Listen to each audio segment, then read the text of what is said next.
Escondidas en una base militar nazi abandonada, En materia de blindaje, el tamaño importa. se encuentran las reliquias de un sorprendente proyecto de armas secretas. El tamaño del lugar donde estaban aparcados los tanques es impresionante.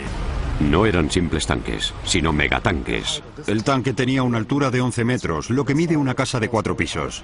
¡Fuego! Concebidos por el propio Führer. Esto es lo que quiero. A la orden.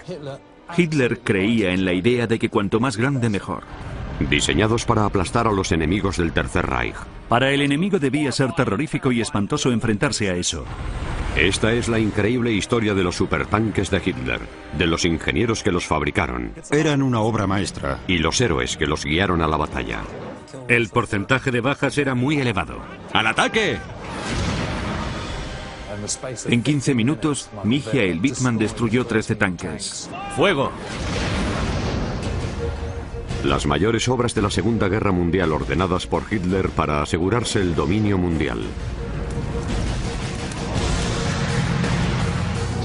Han sobrevivido como siniestros recordatorios de la fanática ambición militar del Führer.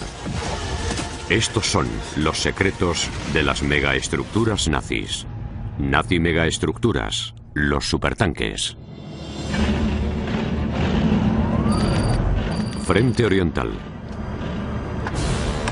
El comandante de las SS, Michael Wittmann, estaba entrando en el mayor enfrentamiento de tanques de la historia. La batalla de Kursk.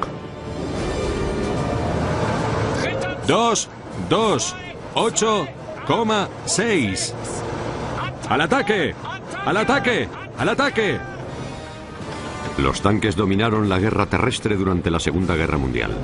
Y Wittmann mandaba el mayor tanque fabricado hasta entonces, el Tiger. Era una máquina asombrosa. Y Wittmann la utilizó para convertirse en el héroe de los tanques más famoso y letal de Alemania. ¡Blanco a las 2 en punto! ¡Carguen explosivos! ¡Fuego!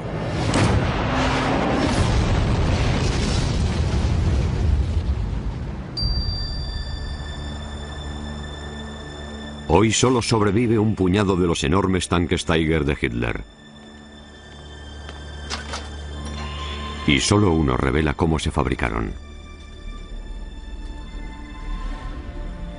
Es la única ocasión que se tiene de ver las piezas del tanque como si fuera un rompecabezas gigante. El historiador experto en tanques, Ralf Rafts, está investigando el programa de supertanques de la Alemania nazi. Porque gracias a Hitler, el impresionante Tiger no fue más que el principio. A Hitler le fascinaban los tanques grandes. Fue él mismo quien dio impulso a que cada vez fuesen más grandes. La obsesión de Hitler con los grandes tanques y cañones comenzó en la Primera Guerra Mundial. Siendo cabo en el frente, presenció de primera mano el poder de la artillería pesada. Hitler experimentó el enorme peso de su poderío, la lluvia incesante de proyectiles. Fue algo que se grabó en la memoria en sus años de infantería. Se tiende a considerar la Primera Guerra Mundial como la guerra de la ametralladora, pero en realidad fue la guerra de la artillería. Los cañones eran cada vez más grandes y pesados, tenían mayor autonomía y lanzaban proyectiles más grandes y pesados a distancias más largas. En la Primera Guerra Mundial, Hitler no solo observó que los cañones cada vez eran mayores, vio que cada vez eran más móviles. Y presenció la llegada del primer tanque, el Mark I británico.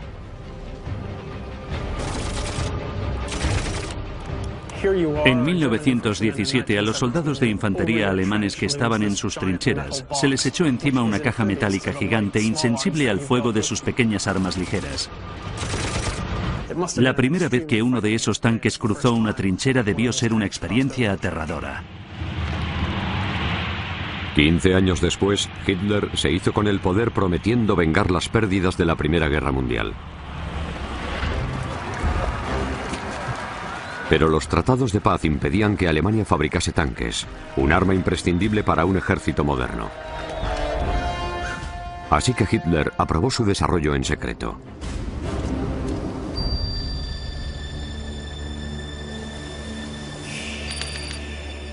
Hoy, Escondido en un frondoso pinar se encuentra un complejo militar nazi abandonado que antaño fue líder mundial en desarrollo de armas.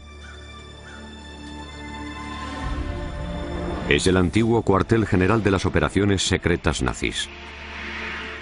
Son más de 25 kilómetros cuadrados de laboratorios de armas de alta tecnología, campos de tiro, fábricas de tanques y vertederos de combustible. Aquí los científicos nazis crearon los primeros misiles balísticos del mundo.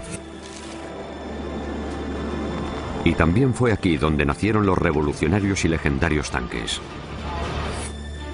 El coronel Chris Wilbeck es un veterano de la guerra de tanques en Irak e historiador experto en tanques.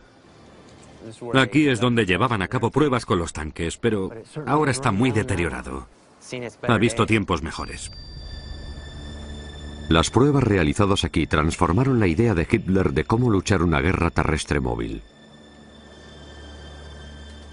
Da miedo meterse en la mente de Hitler, pero tuvo que verse influido por la Primera Guerra Mundial, donde fue cabo en el frente y vio los horrores de la guerra estática y lineal. Nadie quería tener otra guerra como la Primera Guerra Mundial. Todos pensaban que el tanque podía restaurar la movilidad en el campo de batalla para evitar guerras largas y costosas.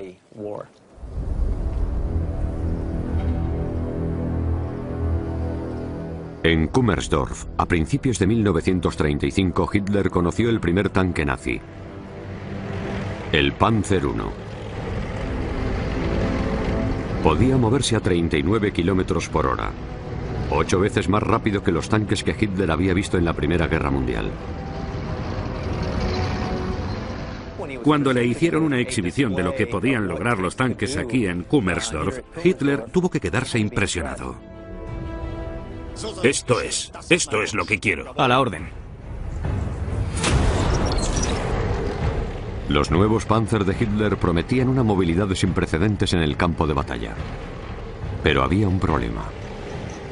Los Panzer que tanto impresionaron a Hitler eran diminutos, medían 1,80 m de alto, solo iban armados con ametralladoras y no llevaban más que 2 hombres dentro. Enseguida se dieron cuenta de que esos tanques no servían para la guerra moderna. Entre 1934 y 1939 la Alemania nazi produjo una serie de Panzer mayores y con armas más grandes. El Panzer II tenía cañón, el Panzer III tenía un cañón ligeramente mayor y el Panzer IV un cañón todavía más grande.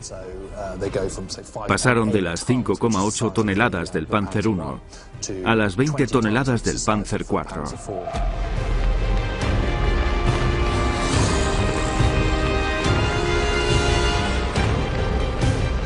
En solo 5 años los Panzer de Hitler cuadriplicaron su tamaño. Ya no era un secreto y estaban a punto de entrar en acción por vez primera. En septiembre de 1939 los tanques invadieron Polonia y empezaron la Segunda Guerra Mundial.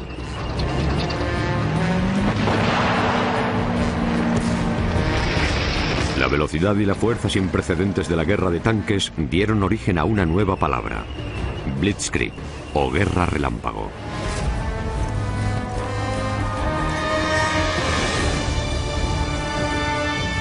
El genio que estaba detrás del éxito de la táctica de la Blitzkrieg nazi era el general Hans Guderian.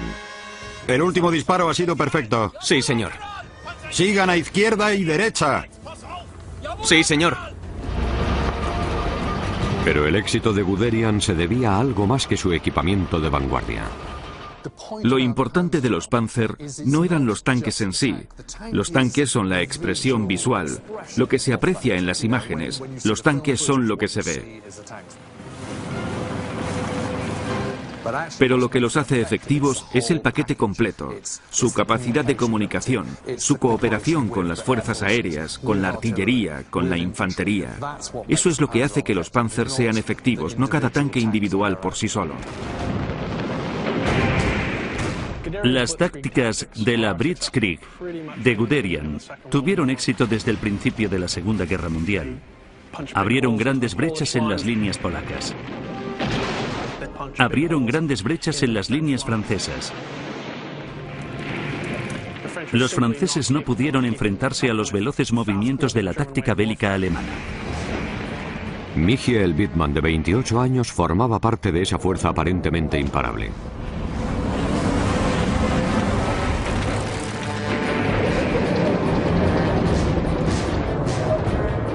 Era hijo de un granjero, había ascendido entre las filas de las SS y se estaba forjando una reputación como comandante con una habilidad increíble para matar al enemigo. ¡Fuego!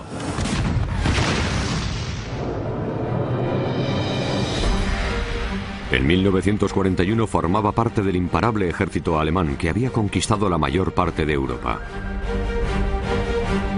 Entonces, Hitler giró sus tanques hacia el este para invadir la Unión Soviética. En la Operación Barbarroja. Cuando comience la Operación Barbarroja, el mundo contendrá el aliento y se quedará sin habla. Solo tendremos que dar una patada en la puerta y toda la estructura podrida se vendrá abajo. El Führer reunió la mayor fuerza invasora de la historia en la frontera soviética. 3.600 tanques y 4 millones de hombres. El ejército de los Panzer tenía muchísima confianza en sí mismo. ¿Pero a quién se enfrentaba? Al ejército rojo, al que la propaganda había representado durante años, desde que los nazis se alzaron con el poder, como un puñado de campesinos ignorantes, de bolcheviques que no sabían nada, creían que sería un paseo. El 22 de junio de 1941, Alemania comenzó la invasión.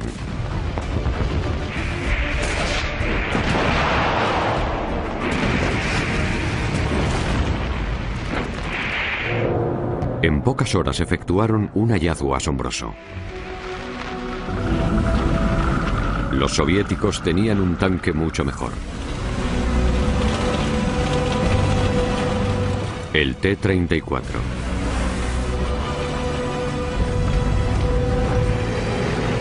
En sus batallas previas por Europa, las unidades blindadas de Hitler lo habían arrasado todo a su paso. Pero el T-34 era más pesado, más veloz. Estaba mejor blindado y tenía más potencia que los últimos Panzer. Hitler iba a necesitar tanques mayores. Los ingenieros alemanes se pusieron a buscar un arma que eliminase la amenaza que presentaban los tanques T-34 soviéticos y la encontraron en un cañón llamado Flak 88. Originalmente diseñada para derribar aviones, fue el arma que un día se acoplaría al primer supertanque nazi. Necesitamos un cañón mayor. Ya lo he dicho antes. No intenten engañarme. Necesitamos un tanque con un 88.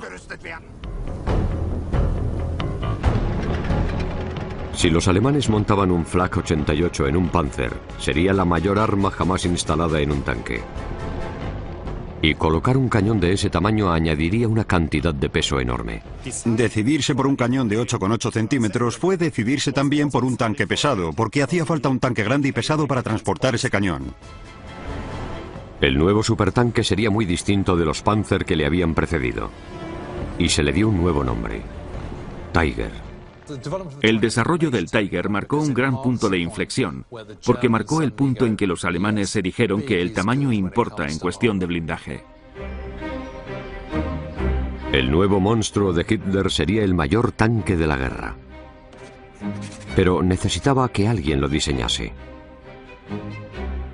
Su primera elección fue un diseñador de coches de 66 años, Ferdinand Porsche. Nunca había fabricado un tanque y era famoso por algo mucho más pequeño: el Volkswagen Escarabajo. Hitler admiraba a Porsche porque creía que era un genio de la técnica, tal vez el mayor genio de la técnica de su época.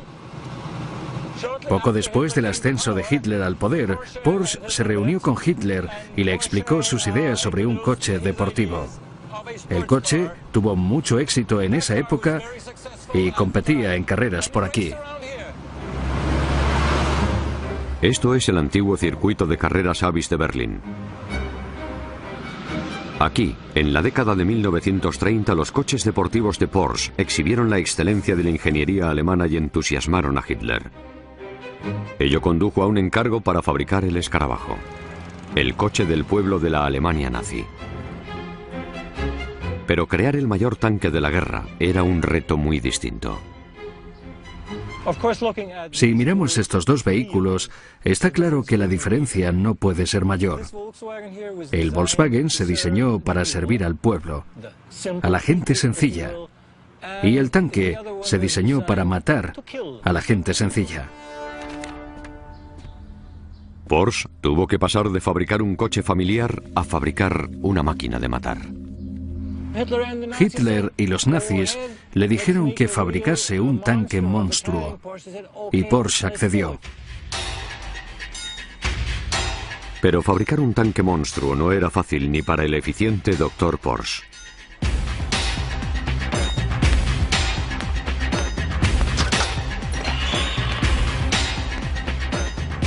Hoy, en un antiguo almacén de harina de Suiza se está reconstruyendo un tanque Tiger II, excepcionalmente raro, partiendo de cero.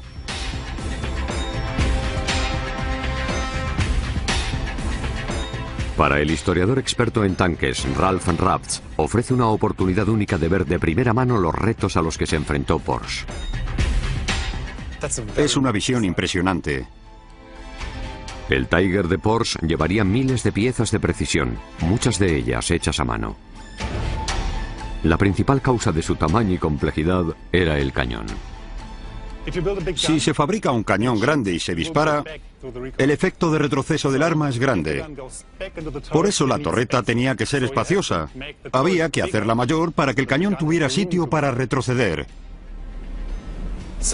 Y al hacer el cañón más grande, había que hacerlo todo más grande en proporción. Para llevar el cañón de 88 milímetros, el Tiger tenía que tener más del doble de tamaño que los Panzer anteriores y pesar 60 toneladas. La presión sobre Porsche se vio aumentada cuando se anunció que un gigante de la ingeniería alemana rival, Henschel, también fabricaría un prototipo. Y el diseñador que ganase obtendría un enorme contrato por el modelo de éxito.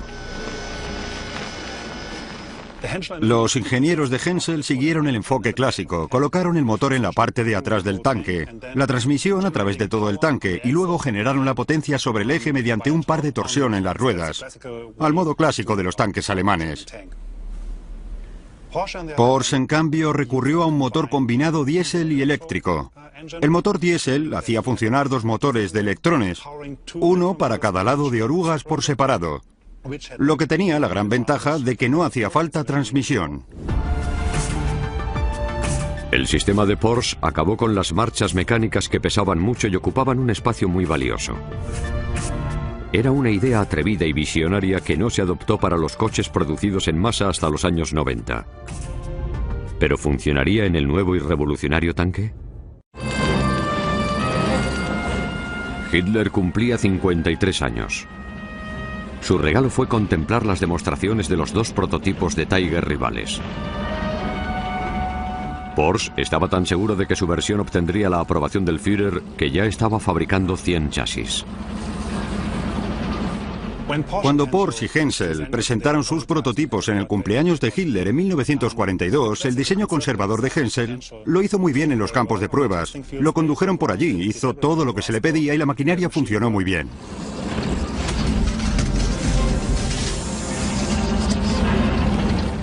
¿Qué ha pasado? Es la electricidad, no es un problema. En cambio, el tanque de Porsche sufrió una combustión interna y no pudo hacer nada en el campo de pruebas. Así que la decisión estaba muy clara. El tanque innovador de Porsche fue un fracaso. El motor era demasiado complicado y se incendiaba continuamente. La idea de Porsche era inteligente, ingeniosa e interesante, pero fue el diseño de Henschel el que funcionó. El tanque que se empezó a producir fue el Tiger de Henschel. Tenía el doble de tamaño que el principal tanque soviético, el T-34. También llevaba piezas de precisión hechas a mano y venía con su propio manual de instrucciones. Publicaron un manual muy bien escrito y con abundantes ilustraciones para la tripulación del Tiger, para que cada hombre supiera qué hacer y cuál era su función en el tanque. Para captar la atención, el manual del Tiger incluía imágenes de mujeres escasas de ropa. Y del ministro de Armamento Albert Speer, que decía a los soldados que no desperdiciasen munición. También proporcionaba consejos para lidiar con el enorme peso del tanque. Decía, si no estás seguro de si el Tiger es demasiado pesado para el terreno, coge a un camarada, súbelo a hombros, ve al lugar sobre el que dudas y ponte a la pata coja. Si no te hundes en el suelo, el peso del tanque está bien, pero si te hundes es que el Tiger es excesivamente pesado. Aunque el peso era un problema, ofrecían soluciones para que el hombre corriente del frente supiera qué hacer. El Tiger era un costoso mazo diseñado para aplastar las líneas soviéticas. Y Hitler lo pondría a prueba en la mayor batalla de tanques de la historia.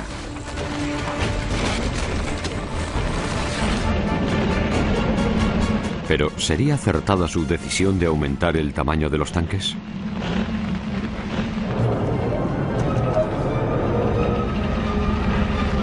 Primavera de 1943. Frente ruso.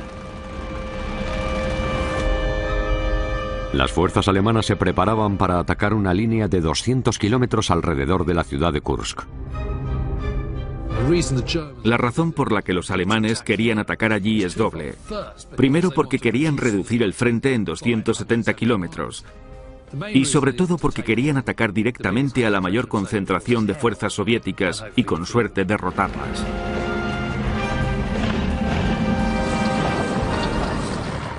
Todos sabían que era un momento clave de la guerra. Si los alemanes perdían en Kursk, se habrían acabado sus ambiciones en el frente oriental.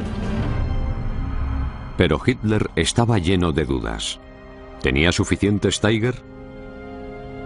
Pospuso 2 meses la batalla para poder fabricar más, permitiendo que los soviéticos reunieran grandes fuerzas defensivas.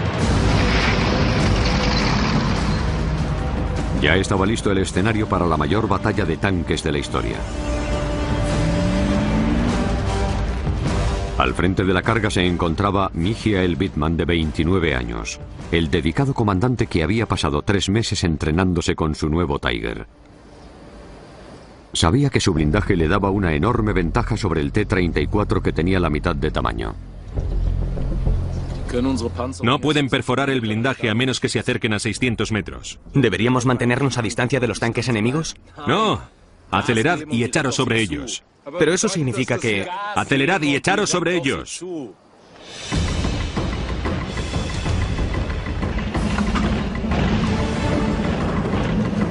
El 5 de julio de 1943, Hitler dio por fin la orden de atacar. Era el momento de la verdad para los Tiger. ¡Fuego! 228,6.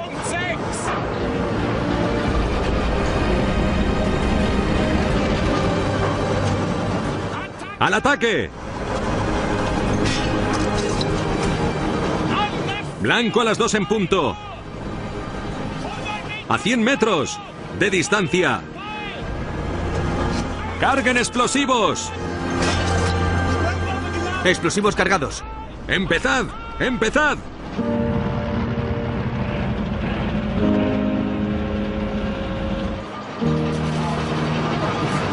¡Fuego!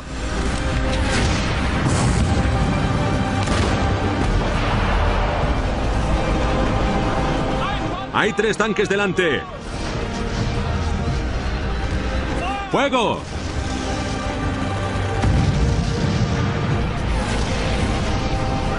Al final del primer día, Wittmann había destruido 15 tanques y baterías antitanques enemigos.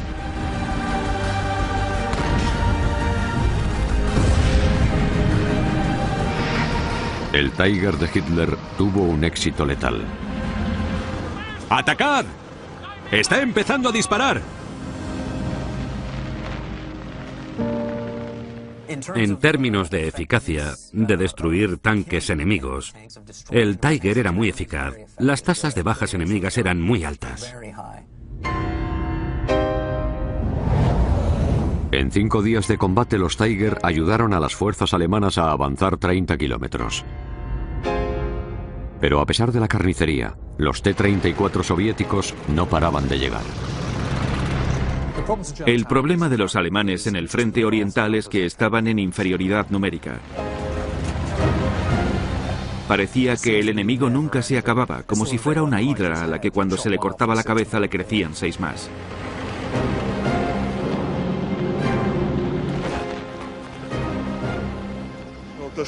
Teniente, hay miles de ellos. Escucha mis órdenes y repítelas. De lo contrario, quédate callado. Concéntrate y así a lo mejor sobrevives. Mientras Alemania fabricaba a mano su obra maestra, las fábricas de tractores soviéticas habían estado produciendo miles de T-34. El Tiger de alta tecnología estaba en clara inferioridad numérica y su mantenimiento era preocupantemente difícil. Era muy complejo mecánicamente y muy pesado, lo que acarreaba problemas con el motor y la transmisión, con la suspensión, con lo cual tenía muchas averías. Como muchos de los Tiger enviados a Kursk, el tanque de Wittmann no fue derrotado por el enemigo, sino por su propia y compleja ingeniería. Los informes alemanes indican que hubo tantos tanques destruidos por su propia tripulación para evitar su captura después de que se averiasen o se dañasen, como tanques destruidos por el fuego enemigo. Alemania tenía demasiados pocos Tiger para romper las líneas soviéticas que tenían 100 kilómetros de grosor. Tras perder 54.000 hombres y 254 vehículos blindados, Hitler abandonó la ofensiva de Kursk.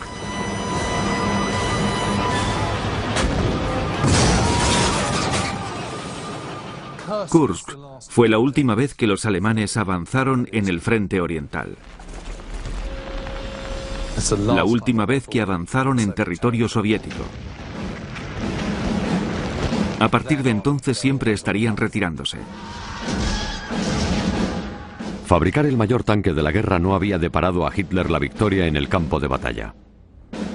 Sin embargo, la Alemania nazi celebró los logros de su nuevo supertanque y homenajeó a sus heroicos comandantes como Wittmann. La Alemania nazi era una sociedad altamente militarizada y se honraba a los individuos de un modo que no se hacía en Estados Unidos ni mucho menos en Gran Bretaña. El culto al héroe era muy importante. ¿Cómo es posible que un solo hombre haya destruido 117 tanques? ¿Cuál es su secreto? Concentración, mi Führer. Instinto de cazador, sospecha. ¿Y cómo van las cosas en el frente? ¿El Tiger cumple todas las expectativas? El Tiger es el mejor tanque del mundo. En campo abierto el enemigo huye en cuanto nos ve. A pesar de perder la batalla de Kursk, los éxitos individuales del Tiger convencieron a Hitler de que cuanto más grande, mejor. Para él, el siguiente paso era lógico. Alemania fabricaría el primer auténtico megatanque. La idea de un megatanque que pesara entre 100 y 250 toneladas circuló por toda Europa durante 30 años. Casi todos los países importantes tenían un par de diseños en un cajón. Entonces, los diseñadores bombardearon a Hitler con planos rivales, incluyendo un espectacular diseño 10 veces mayor que cualquier tanque existente. El diseño del mayor tanque nazi, el Landkreuzer, fue soñado por un diseñador de submarinos de la acería Krupp. Krupp me ha sugerido un tanque magnífico. Un monstruo de 1000 toneladas con un cañón de buque de guerra. Podemos usarlo para reemplazar los búnkeres de defensa destruidos. Póngame con el señor Folter de Krupp. Este es el único plano que existe de ese vehículo. Si te fijas en el diseño y tienes en cuenta sus dimensiones, es como un barco terrestre. La altura del tanque era de 11 metros. Es el tamaño de una casa de 4 pisos. Y la longitud del diseño era de 39 metros. El Landkreuzer era un tanque demasiado grande para su uso práctico. El ministro de Armamento Albert Speer se dio cuenta y canceló el proyecto. Pero Hitler tenía el deseo imparable de fabricar un megatanque. y recurrió al Dr. Porsche. El legendario diseñador de coches había fracasado en el diseño del Tiger y tuvo la oportunidad de redimirse. Todavía creía que Porsche era un genio y que a lo mejor esta vez se le ocurría algo mucho más potente para el campo de batalla que los diseños clásicos. ¿Y cuál sería el propósito de ese tanque? Nada podría detener a un buque terrestre de ese tamaño. Por supuesto, no iría solo, sino con una escolta de tanques más pequeños. También podríamos usarlo como búnker de acero. Si destruyeran uno de nuestros búnkeres de hormigón, el monstruo de acero podría ocupar su lugar. El nuevo monstruo de acero se llamaría el Maus. Era un desafío monumental para la ingeniería y Porsche no podía permitirse volver a fallar a su Führer. Todo lo que Porsche tuvo que incluir en ese tanque por exigencia de Hitler fue un problema a mucha mayor escala que antes. Este es el primer diseño que propuso Porsche en junio de 1942. Era un tanque clásico alemán a otra escala. Era el doble de grande que el Tiger, pero a Hitler no le bastó. Como Porsche fracasó en ofrecerle un diseño a la escala colosal que quería, Hitler lo dibujó él mismo. Especificó la longitud y el diámetro exactos del cañón y el grosor del blindaje del tanque de sus sueños.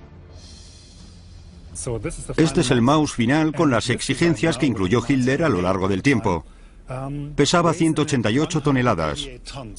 El primer Maus pesaba tanto como 2 Tiger y entonces le añadieron un tercer Tiger.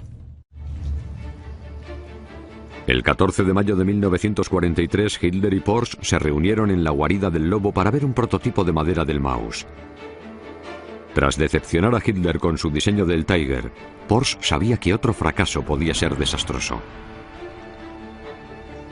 ¿Podemos fabricar este tanque? Por supuesto que podemos fabricar este tanque, mi Führer. Tenemos que hacer planes por anticipado para lograr la superioridad de 1944. Este año el Tiger y el Panzer son los mejores. El año que viene, los mejores serán el Maus y el Tiger II. Es fantástico. El gigantesco Maus era irresistible para Hitler. El supertanque de Porsche acabaría fabricándose.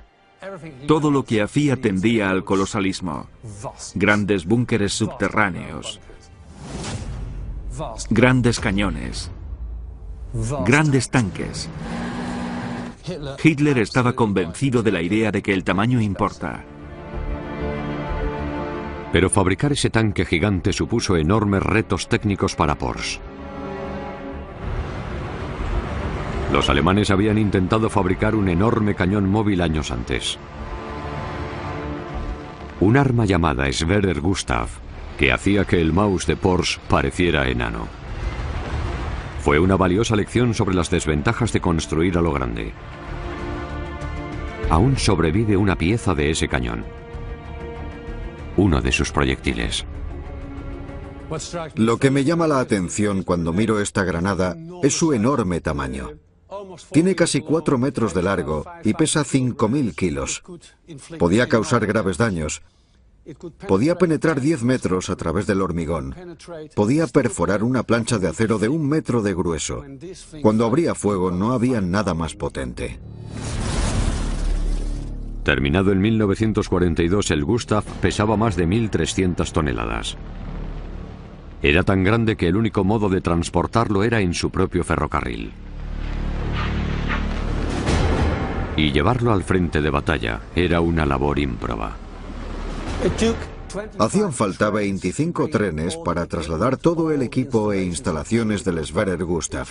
Tardaron 2 o 3 meses en prepararlo para disparar en junio de 1942.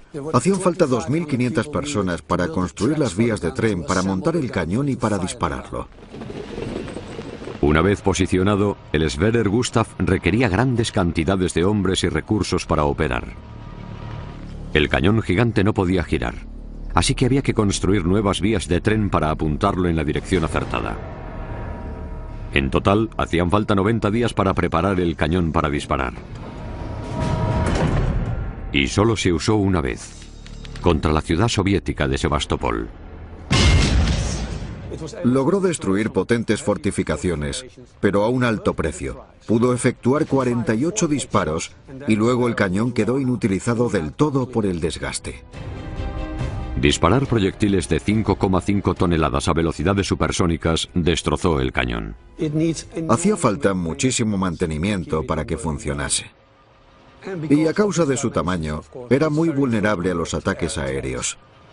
¿Fue el Sverre Gustav un arma de éxito?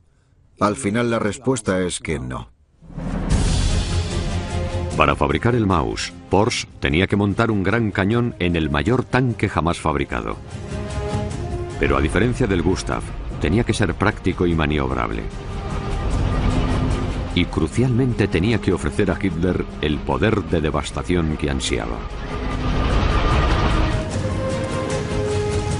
El Führer necesitaba desesperadamente armas que contrarrestasen las enormes pérdidas en Rusia. Armas capaces de sembrar el pánico entre sus enemigos. A partir de 1943, la mayoría de alemanes sabían que no iban a ganar la guerra. Pero Hitler se seguía aferrando a su idea del Reich de los 1000 años. Y como siempre fue un fanático de la tecnología, empezó a tener fe en armas milagrosas, ya fueran cohetes, o aviones a propulsión, o incluso tanques Maus. Kummersdorf, Alemania. Aquí se almacenarían los prototipos del tanque gigante Maus. En 1935, en esta base secreta, Hitler se había extasiado ante el peso de 6 toneladas del Panzer I. Esto es lo que quiero. A la orden. Ahora Kummersdorf alojaría un tanque 36 veces mayor. En este edificio se guardaban los 2 Panzer VII alemanes, los Maus.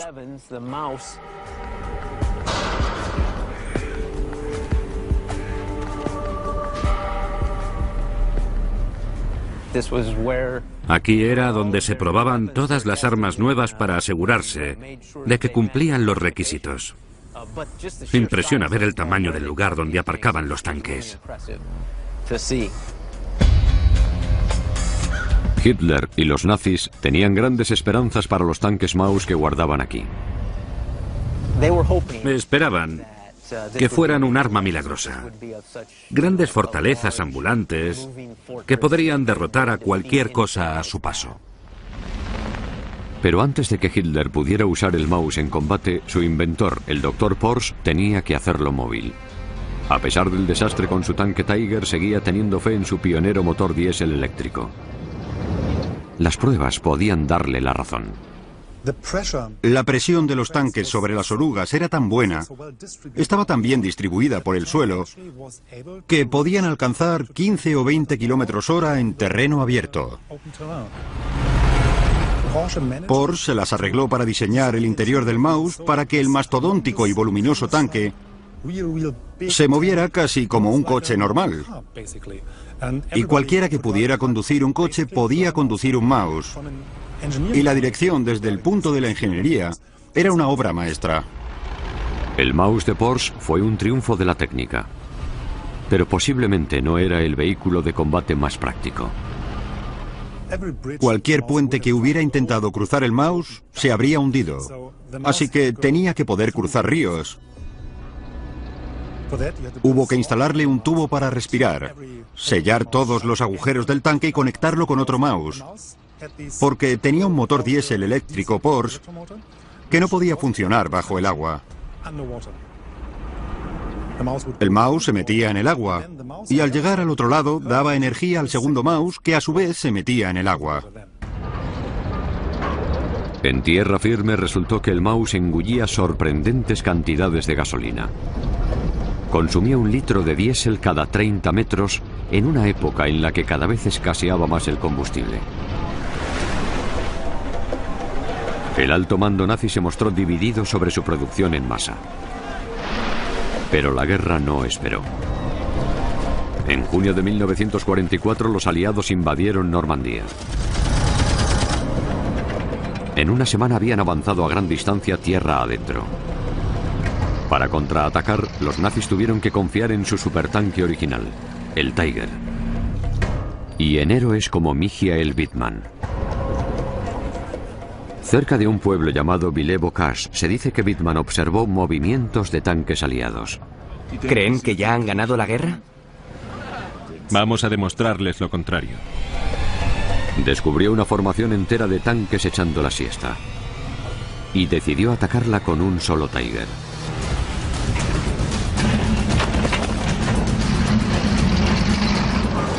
¡Fuego! 228,6. Así que se colocó en un camino paralelo y disparó. ¡Fuego! ¡Fuego!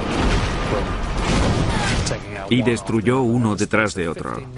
En 15 minutos, destruyó entre 12 y 13 tanques británicos y el mismo número de vehículos. Fue uno de los ataques en solitario más devastadores de la guerra y granjeó a su heroico comandante Wittmann una fama aún mayor en Alemania. La gente como Wittmann ayudaba mucho al ejército a mantener la moral alta, pero a la vez ocultaba la realidad de la industria de la guerra. Alemania no había fabricado suficientes tanques. En la Segunda Guerra Mundial fabricó 1.300 Tiger comparado con los 50.000 Sherman que fabricó Estados Unidos. Y 2.000 de esos Sherman estaban dotados con cañones extra grandes para destruir a los Tiger. Se llamaban luciérnagas Sherman. La idea genial de los Luciérnaga era que se basaban en el mismo tanque que ya se producía en masa. Y para mantenerlos, no hacían falta piezas de repuesto nuevas, porque usaban dos cosas que ya existían. Un cañón del 17, que ya tenía la artillería, y un tanque Sherman. El Luciérnaga se convirtió en el archienemigo de Wittmann. El 8 de agosto de 1944, un artillero de un Luciérnaga avistó el Tiger de Wittmann a lo lejos. Bastó con un disparo para perforar el blindaje del Tiger, prender fuego a la munición e incinerar a Wittmann y su tripulación.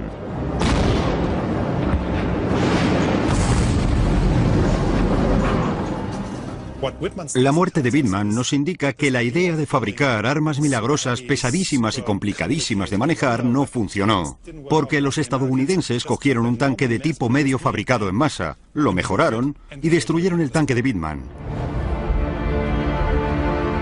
Cuando los aliados se acercaron por el este y el oeste, la derrota de la Alemania nazi se hizo inminente.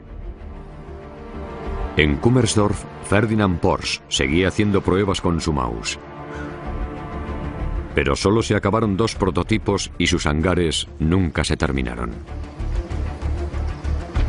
El Maus fue un truco de marketing para mantener a la gente creyendo en esa locura de guerra, en esa guerra cruel, incluso cuando estaba perdida, cuando ya era obvio para todos que estaba perdida.